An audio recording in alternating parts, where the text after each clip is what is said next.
এখন এখন আমার আমার অলমোস্ট যেটা আমার হচ্ছে আইডেন্টিটি, মানে আমার মিউজিক ভিডিও, সেটা প্রায় 1 বছর বন্ধ ছিল। মানে আমি কোনো মিউজিক ভিডিও আপলোড করিনি। তো এখন আমি ডিসাইড যেটা করেছি যে এখন হচ্ছে পরপর পরপর আমার নিজের সেই কাজে ফেরা, মানে শুধু স্টেজ নয়, যেটা আমার আইডেন্টিটি, আমার মিউজিক ভিডিও, আমার কিছু নতুন গান, কিছু নিজের গান নিয়ে সেগুলো মেবি এই মাসের শেষের দিক থেকে বা নেক্সট মান্থের স্টার্টিং থেকে সেই গানগুলো আমি লঞ্চ। আমার লাইফে ইম্পর্টেন্ট, মা অপশনে কখনো থাকে না। এবার সে তোমার বিয়ে হোক কি না হোক, সেটা ছেলে হোক কি মেয়ে হোক, তুমি যত বড়ই হয়ে যাও না কেন, আমার মনে হয় মা বাবা সবসময় সাপোর্টে থাকা উচিত। শুরু করি, কেমন আছো এখন? ভালো আছি, আগের থেকে ভালো আছি। আজকে শো করলে অনেকদিন পর প্রিয় জায়গায় ফেরা, মঞ্চে প্রিয় জিনিস, গান সবচেয়ে কাছের, কি বলবে সেটা নিয়ে? ওকে, ভালো লেগেছে, সবাই খুব সাপোর্টিভ ছিল। আর এটা অ্যাকচুয়ালি এটা আমারই জায়গা, মানে স্টেজটা আমার জায়গা। বাট আজকে অনেকদিন পরে একটু প্রথমের দিকটাতে একটু কনফিডেন্সের অভাব ছিল, বাট ঠিক আছে, ভালো লেগেছে। পরপর নিশ্চয়ই এখন শো করবে? হ্যাঁ, আবার এখন পরপর আছে, জাস্ট মানে যেগুলো ছিল পরপর, মাঝে কটা দিন এই টানা পোড়ানে আর কি বন্ধ ছিল, তো দ্যাটস ওয়াই আগামীকাল থেকে আছে টানা। আমাদের সকলের জীবনে আপস এন্ড ডাউনস থাকে, তোমার জীবনে বলবে এটা একটা ফেজ যেটা কেটে গেছে, শেখালো অনেক কিছু আমার মনে হয়। আজকে যেদিন যখন মঞ্চে দাঁড়ালে ঠিক কি মনে হচ্ছিল? টপ অফ দ্য ওয়ার্ল্ড কিছু কিরকম ফিল হচ্ছিল? না, মনে হচ্ছিল যেটা করতে যাচ্ছিলাম সেটা ভুল ছিল, এইটা মনে হচ্ছিল। তো এটাই, মানে এটা আমি ফিল করেছি, যেটাই করতে যাচ্ছিলাম সেটা নেক্সট টাইম রিপিট তো আমি করবোই না, জাস্ট মাথাতেও আনবো না, কাউকে বলবো না, এটাই। আর দর্শকদের ভালোবাসা দেখে তোমার কি মনে হচ্ছে সেই সময়? ওইটা মিস করতাম, কিছু একটা গন্ডগোল হয়ে গেলে, এটা হচ্ছে ব্যাপার।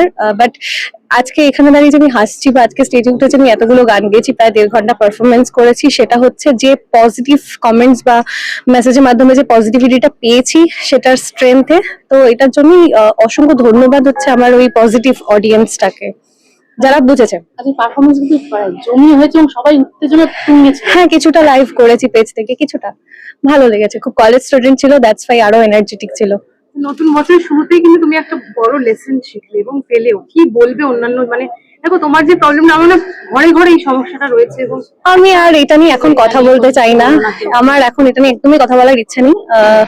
জাস্ট আজকে ফার্স্ট শো করেছি অনেকদিন পর, ভীষণ পজিটিভ ফিল করছি, সেটা নিয়ে এখন এগোতে চাই, সেটা নিয়ে থাকতে চাই। আগামী দিনে তুমি এরকম মানে আরো মানে দর্শকদের কতটা উজ্জীবিত করবে বা কতটা তোমাকে দর্শকরা চাইছে বলে মনে হচ্ছে?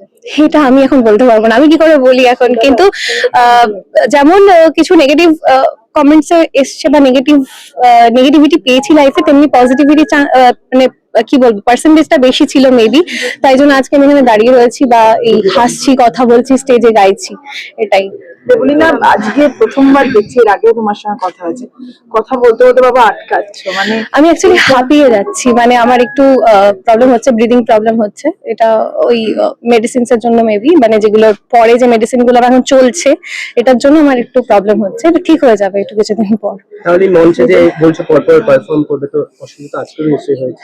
আজকে একটু হয়েছে, বাট ঠিক আছে, ম্যানেজেবল। আর একটা বিষয়, যেহেতু এটা নিয়ে প্রচুর কথা হয়েছে, তুমি না বললে প্লিজ বলো না, কিন্তু একটাই প্রশ্ন, তোমার শ্বশুরবাড়ি থেকে কোনো কন্ট্যাক্ট করা হয়েছিল? প্লিজ এগুলো করো না, না এগুলো করো না প্লিজ, ঠিক আছে। নিজের মনকে এখন কি বলছে, নিজের মনকে সবার আগে? না, আমি এখন আমার অলমোস্ট যেটা আমার হচ্ছে আইডেন্টিটি, মানে আমার মিউজিক ভিডিও, সেটা প্রায় 1 বছর বন্ধ ছিল। মানে আমি কোনো মিউজিক ভিডিও আপলোড করিনি। তো এখন আমি ডিসাইড যেটা করেছি যে এখন হচ্ছে পরপর আমার নিজের সেই কাজে ফেরা, মানে শুধু স্টেজ নয়, যেটা আমার আইডেন্টিটি, আমার মিউজিক ভিডিও, আমার কিছু নতুন গান, কিছু নিজের গান নিয়ে সেগুলো মেবি এই মাসের শেষের দিক থেকে বা নেক্সট মান্থের স্টার্টিং থেকে সেই গানগুলো আমি লঞ্চ করব। আর আশা করব যারা আমাকে এতটা পজিটিভিটি দিয়েছে তাদের থেকে সেটা আবার পাওয়ার সেই গানগুলোর মাধ্যমে আর কি। এবং কাকিমার সাথে অনেকটা সময় কাটাতে পারছো, আবার এটাও দেখো, মা সবার লাইফে ইম্পর্টেন্ট, মা অপশনে কখনো থাকে না। এবার সে তোমার বিয়ে হোক কি না হোক, সেটা ছেলে হোক কি মেয়ে হোক, তুমি যত বড়ই হয়ে যাও না কেন, আমার মনে হয় মা বাবা সবসময় সাপোর্টে থাকা উচিত। সেটা আমি তো অপশন বলে মনে করি না, তো এখনো আছে, থাকবে, যতদিন মা থাকবে, মানে মা বাবা যতদিন থাকবে আমার সাথে থাকবে, ব্যাস। থ্যাংক ইউ দেবলীনাদি তুমি তো স্টেজ শো করে এলে আমরা শুনলাম তো একটা গান কি হবে আর পারছি না, আমি হাঁপিয়ে গেছি অলরেডি। আমার এখন ব্রিদিং সাফোকেট হচ্ছে আমার। Please thank you